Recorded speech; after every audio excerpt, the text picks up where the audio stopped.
والصلاة والسلام على سيدنا محمد وعلى آله حق قدره ومقداره العظيم. ورضي الله تعالى عن أصحاب رسول الله صلى الله عليه وسلم. يا همة الشيخ اغفري لنا بهذا المحضر ولتعطفي بنظرة تعطينا بزفر. سبحان ربك رب العزة عما يصفون وسلام على المرسلين والحمد لله رب العالمين. Nous remercions tout du jour à Allah subhanahu wa ta'ala et nous allons voir ce jour là pour continuer le programme qui va être lu en arabe et en arabe. Le souvenir du voyage vers Allah subhanahu wa ta'ala, c'est que tu dois tenir en mémoire ce que son lien avec ceux qui sont chargés de Dieu, son âme, son esprit, est un lien basé sur Allah subhanahu wa ta'ala.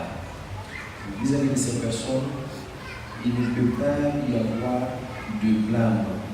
À plus forte raison, Allah subhanahu wa ta'ala. Quand tu dis aimer quelqu'un pour Dieu, normalement, tu ne peux pas blâmer cette personne. Même si cette personne avait fauté à ton égard. Parce qu'en réalité, tu ne l'as pas aimé pour lui-même. Tu l'as aimé pour Dieu.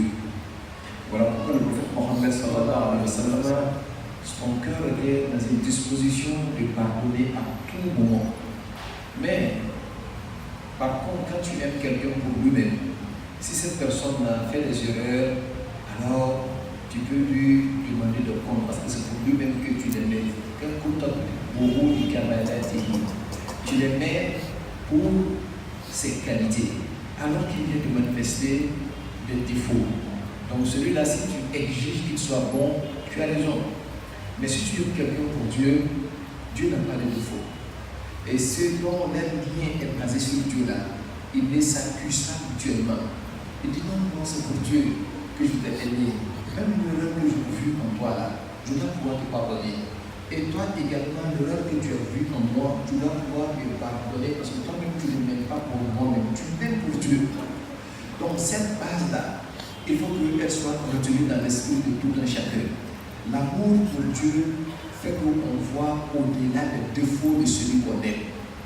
Celui qui prétend aimer quelqu'un pour Dieu et cependant la personne voit des défauts alors que la personne nous apporte des preuves de son amour pour Allah subhanahu wa ta'ala.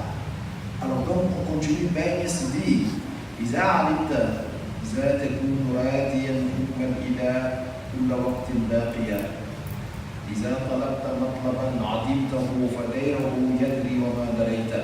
Si tu cherches quelque chose dans cette vie-là et que tu ne l'as pas obtenu, le mal qui est en fou dedans, Dieu le sait et toi tu ne le sais pas.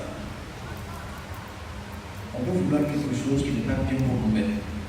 Mais comme Dieu est miséricordieux, il peut te trouver cette chose-là pour t'éviter le mal qui est dans cette chose-là. Alors comme tu ne le sais pas et que c'est Dieu seul qui le sait, alors accepte le décret d'Allah et dis-toi que Dieu est bon. Si tu as trouvé, c'est parce que dans la tribulation, il y a ton bonheur.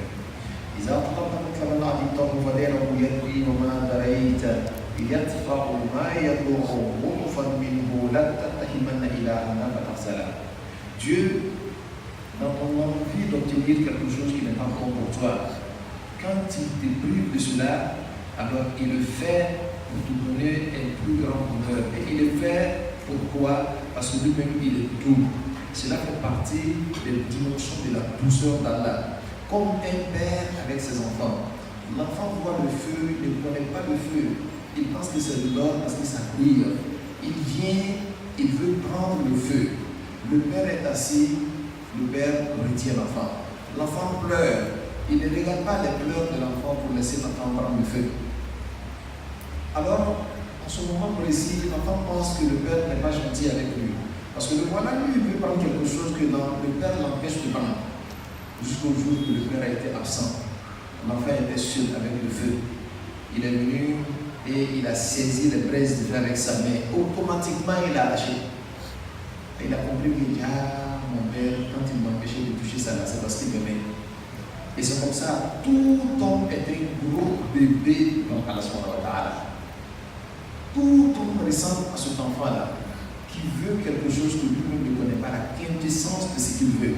Et Dieu le prive de certaines choses parce que Dieu sait le mal qui est en fou dans cette chose-là. Et quand tu sais ça de Dieu, que tu sais que Dieu est bon, toi cherche seulement. Ce que tu as eu, tu dis Alhamdulillah. Ce que tu n'as pas eu, tu dis également Alhamdulillah. Parce que dans tous les deux faces, pile ou face, Dieu t'aura rendu service, mais c'est toi qui ne le sais pas.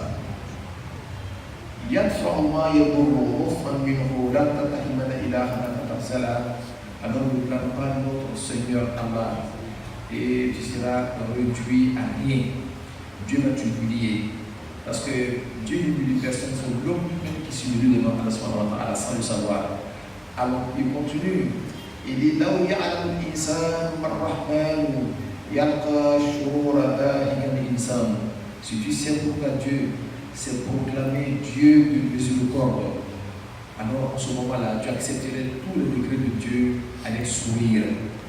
Parce que Dieu, dès l'instant qu'il s'est donné le nom de Ar-Rahman, le Dieu, le miséricordieux, ça veut dire qu'il est plein de miséricorde.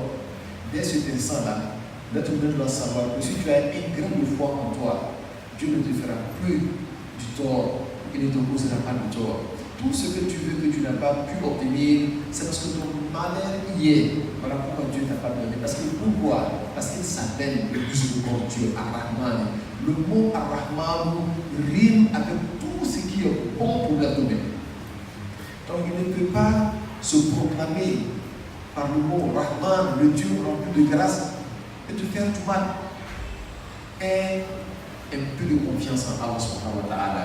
Et tu verras que tout ce qu'il faut pour toi est bon. J'ai dit que quand on aime seulement quelqu'un à cause de Dieu, on n'a même pas le droit de le blâmer.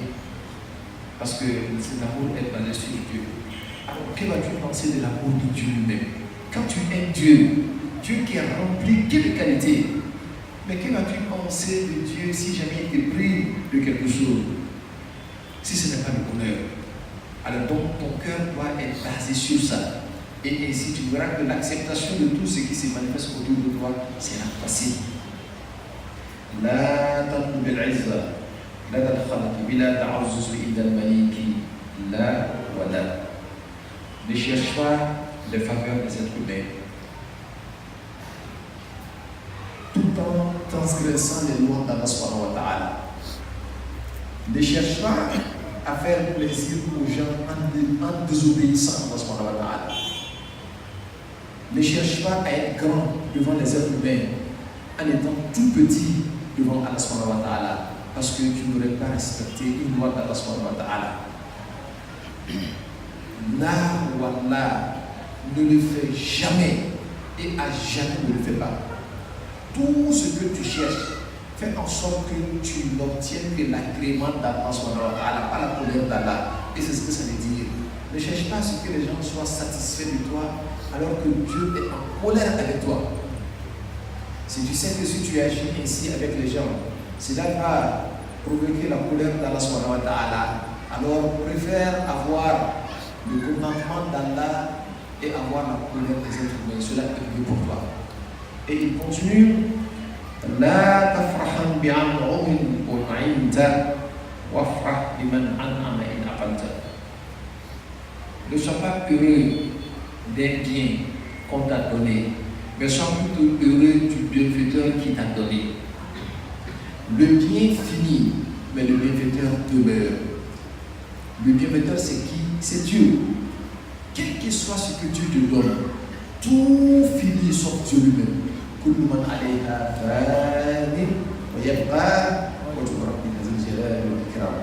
Tout ce qui n'est pas Dieu finit. Donc Dieu seul demeure. Voilà pourquoi les grands saints, eux, ils ont une quête. Leur quête, là, vous savez, c'est quoi? C'est l'essence de Dieu. Parce que c'est l'essence de Dieu qui ne finit pas. Tout ce qui n'est pas l'essence de Dieu fait partie des manifestations, des attributs et des dons de Dieu. L'attribut retourne à l'essence. Le nom retourne à l'essence. Et l'essence demeure. L'essence se reste. Donc, au lieu de voir les manifestations de l'attribut et les noms et oublier l'essence, alors tu seras petit devant Dieu. Saisis l'essence et tu auras une attribut et l'essence. Et le nom de Dieu subhanahu wa ta'ala. Donc, les bienfaits finissent, mais le pourvoyeur de ces biens-là demeure et celui-là, c'est Allah subhanahu wa ta'ala. Alors maintenant, il ne faut pas agir comme un enfant qui vient voir son papa. Oh papa, je veux que tu me donnes un vélo. Dès l'instant que le père lui donne le vélo, dès qu'il saisit le vélo, il oublie le papa. Souvent même, il a du mal même à dire merci, tellement préoccupé d'aller jouer de son vélo. Il ne faut pas être comme cet enfant-là. Quel que soit ce que tu reçois, sache le remercier. Et celui qui remercie, lui, là, il voit toujours Dieu. Celui qui ne remercie pas, il aura oublié Dieu. Il y en a même qui, quand ils reçoivent un don, tellement ils oublient Dieu, ils se rappellent que Dieu est là, que lorsqu'il perd ce don-là. C'est quand il perd ce don que, c'est Dieu que j'avais demandé. Il me donner ce don-là, il m'a donné ce don-là. Avant de retrouver ce Dieu, c'est un bon comportement. Et ce n'est pas disciplinaire vis-à-vis d'Allah subhanahu wa ta'ala. Dès que Dieu te donne, que tu veux conserver ce que Dieu t'a donné, dans la beauté, dans la grandeur, dans l'augmentation, il faut habituer ton cœur à dire merci à Allah subhanahu wa ta'ala. Voilà pourquoi Cheikh Ibrahim Niass, nous dit, il ne faut pas voir ça seulement que par rapport au bon matériel. Ce n'est pas l'argent matériel seulement, ce n'est pas l'aide de la matérielle, même les dons spirituels. Parmi tes frères, c'est à toi seulement que Dieu a donné l'instruction. C'est un don. Parmi les hommes, toi, Dieu t'a donné la connaissance de Dieu. C'est un don. Et il a fait de toi un musulman. C'est un don. Il a fait de toi un tidjani. C'est un don. L'Aïnias dit que celui qui a la chance d'avoir le don d'être tidjanite, celui-là doit façonner son cœur à ne remercier qu'Allah subhanahu wa ta'ala. Toujours son cœur doit dire Alhamdulillah. Alhamdulillah. Celui-là qui dit Alhamdulillah, ça veut dire qu'il n'a pas oublié Dieu. Il sait que Dieu de Dieu, moi, je n'aurai aucunement pu atteindre cette dimension-là. Pour cela, je dois me remercier à tout moment. Il dit celui qui fait cela, comme Dieu l'a dit dans Shekatou, si vous remerciez le Tout-Puissant Allah, il vous augmentera. J'étais avec mon cher Cheikh Hassan Ali Sissé. Avant son décès, il m'a dit quelque chose. Il a dit, nous autres, Cheikh Hassan Sissé, et les gens qui sont à notre âme, les gens pensent que nous avons tout eu.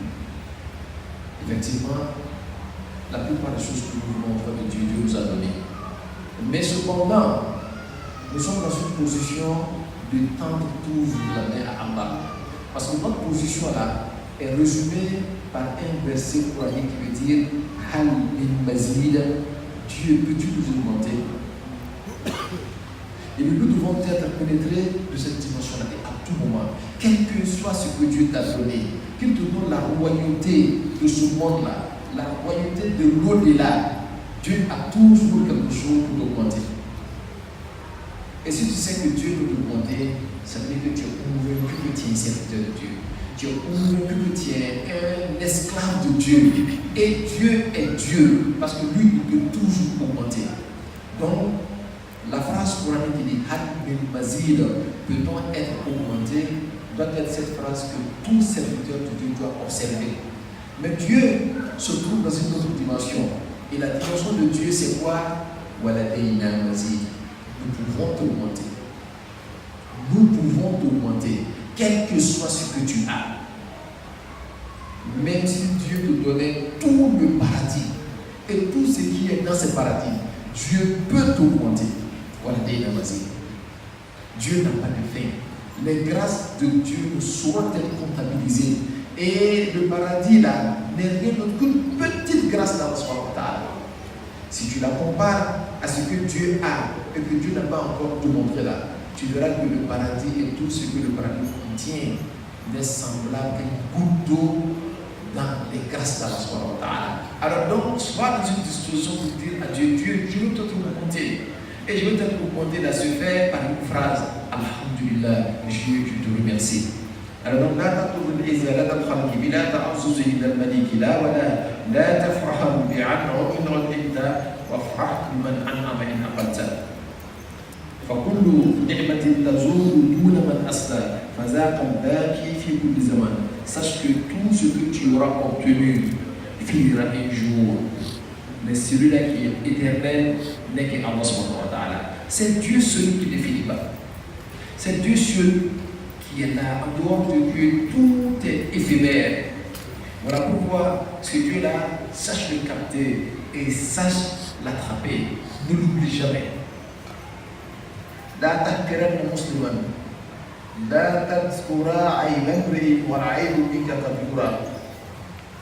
Ne méprise jamais un musulman.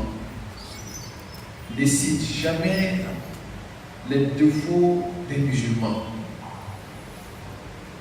Car toi-même, tes défauts et tes humiliations sont là que tout le monde regarde. Et si cela est vrai, occupe-toi à réparer ton propre ego et ton propre âme, tes propres défauts. Et cela est mieux pour toi que de t'occuper à médire les autres, à dire de regarder celui-là tel qu'il est. Alors que tout ce que tu lui reproches là existe également en toi. Donc au lieu de passer ton temps à tuer ton temps, comme on le dit en Côte d'Ivoire, à parler des autres, saisis ce temps-là pour corriger ton propre défaut. Et c'est très important, c'est une discipline que Baïs est en train de dire entre les disciples eux-mêmes, mais surtout une discipline entre nous-mêmes et nous-mêmes. Notre ego a besoin d'être éduqué. L'ego aime me dire, l'aime parler des autres, alors que nous-mêmes n'est pas parfait. Quand on sait qu'on n'est pas parfait, on s'occupe à se corriger au lieu de parler des défauts des autres.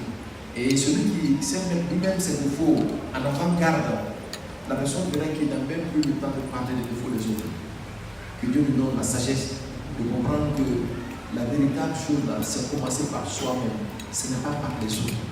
Quand tu sauras que tu as fini avec toi-même, c'est en ce moment-là que tu peux parler des autres. Et on ne finira jamais avec nous-mêmes. Qui que tu sois, tu ne finiras jamais avec toi. Il y a toujours quelque chose pour toi que tu dois corriger. Alors si c'est cela, tu n'auras jamais le temps de parler des défauts des autres. Alors on va continuer.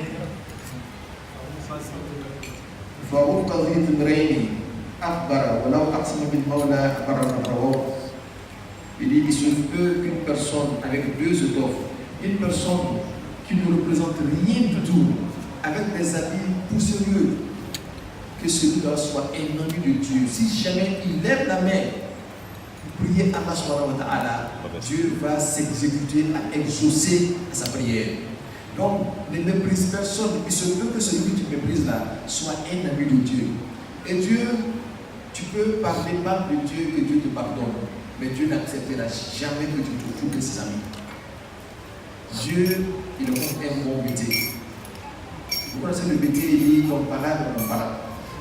Le bété là, excusez-moi de frère bété, mais c'est une qualité que le bété a. C'est lui qui dit à son ami, prête-moi ton parade. N'est-ce pas? Dieu, il ne se fâche pas pour nous-mêmes, il se fâche pour ses amis. Quand il touche à un de ses amis, il dit, si tu t'attaques à un de mes amis, alors moi, Dieu, je t'attaque. C'est pour ça que les bêtises se comportent bon. Alors donc, ici, Dieu est au-dessus de tout ça. C'est juste pour que les gens puissent comprendre. Dieu, il vaut mieux que tu aies affaire avec Dieu que d'avoir une affaire avec un ami d'Allah subhanahu wa ta'ala. Alors donc, si tu ne veux pas avoir de problème avec un ami de Dieu, respecte tout le monde. Si tu respectes tout le monde, il se peut que parmi ceux que tu respectes, qui ne représentent rien visiblement, soient des amis de Dieu, tu n'auras pas de problème avec eux. Et toutefois que tu n'as pas de problème avec un ami de Dieu, alors tu n'as pas de problème avec Allah subhanahu wa ta'ala. Les sages disent qu'il faut éviter trois choses. Il faut avoir peur de trois choses en réalité. Il faut avoir peur de Dieu. Il faut avoir peur d'un ami de Dieu. Et il faut avoir peur d'un ennemi de Dieu. Il faut avoir peur de Dieu. Parce qu'il est le Tout-Puissant. Il peut tout faire. Il peut t'anéantir dans un clin d'œil. Parce qu'il est le Tout-Puissant. Celui qui n'a pas peur de Dieu n'est qu'un idiot. L'être humain doit avoir peur de Dieu. Mais tu dois avoir peur de l'ami de Dieu. Parce que lui, même s'il n'est rien, son ami est fort. C'est comme quelqu'un qui marche avec son bourri. Ça veut dire que lui, là, tu peux le frapper, c'est vrai. Mais l'homme qui est derrière lui, là, il est karatéka, milliard d'âmes, il n'y a rien à faire. Donc, à cause de celui qui est derrière lui, tu auras peur de lui. Mais vas-y penser celui qui a Dieu derrière lui. Tu vas faire comment? Si jamais ça y a un problème entre toi et lui, là, il appelle son ami. Oh Dieu, l'homme là, il était injuste vers moi. Et Dieu n'a pas dératé. Et si tu veux fuir quitter Dunia, vas-y. Dans tous les cas là, où tu vas, Dieu est aux aguets. Maintenant, aie peur d'un ennemi de Dieu. Pourquoi? Parce que quand tu as un problème avec lui, quand tu lui dis pardon, laisse-moi à cause de Dieu, il dira que moi je ne connais pas Dieu. Lui, il ne connaît pas Dieu. Donc, oui, celui qui dit qu'il ne connaît pas Dieu, là, quand il y a un problème avec lui, franchement, lui, tu as un problème. Parce qu'il veut dire qu'il peut être à la mais il n'y a pas. Donc, c'est un allié, c'est un allié à la télé, c'est un allié à la poumie.